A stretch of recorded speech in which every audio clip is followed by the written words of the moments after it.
मी ना माझ्या भावालाच फोन लावते, ते आला का नाही बरोबर तुम्हाला दाखवते काय आहे ते. हॅलो दादा, मला येऊन तू आत्ताच्या आत्ता घेऊन जा. ह्याने मला कानाखाली दिलात. हा येतो.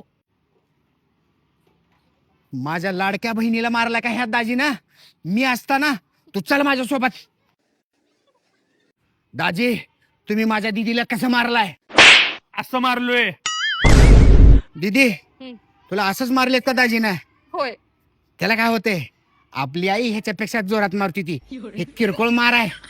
राणीवान तू असल्या किरकोळ एखाद्या चापटानं कुठे चांगला सोन्यासारखा संसार मोडतेत का काय? राणीवान तू. आणि तिथे काय अडचण आली की मला फोन कर बघ. दाजी